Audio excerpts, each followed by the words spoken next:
J'ai toujours été fier de la petite auberge que ma famille tient depuis des générations.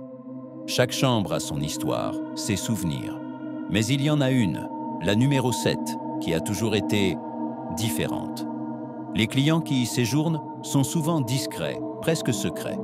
Ils repartent changés, parfois apaisés, parfois plus troublés qu'à leur arrivée. Je n'y avais jamais vraiment prêté attention jusqu'à l'arrivée de Madame Dubois. C'était une femme élégante d'un certain âge, avec un regard qui semblait lire en vous. Elle a spécifiquement demandé la chambre 7. Intrigué, je lui ai demandé pourquoi celle-ci en particulier.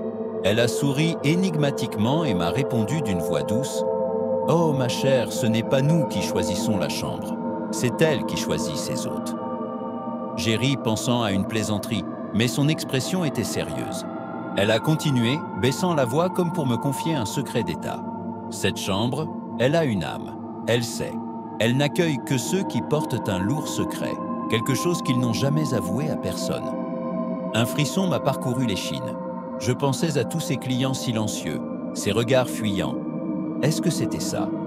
Un club secret de gens tourmentés. Madame Dubois a passé 2 nuits chez nous. Le matin de son départ, je l'ai croisée dans le couloir. Elle semblait plus légère, presque radieuse. Elle s'est approchée de moi, m'a pris la main. « La chambre m'a aidé », a-t-elle murmuré. Elle aide toujours. Mais attention, elle ne se contente pas d'écouter. Elle exige quelque chose en retour. Je l'ai regardée, fascinée et un peu inquiète. Quoi donc? Qu'est-ce qu'elle exige?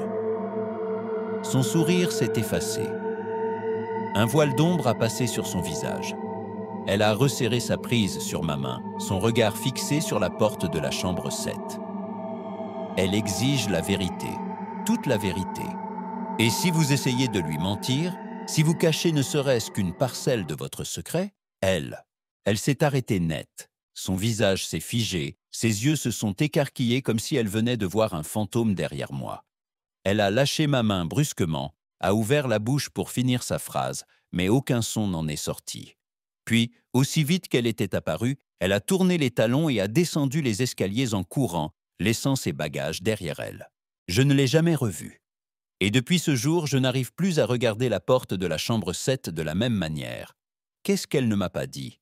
Qu'arrive-t-il à ceux qui ne disent pas toute la vérité?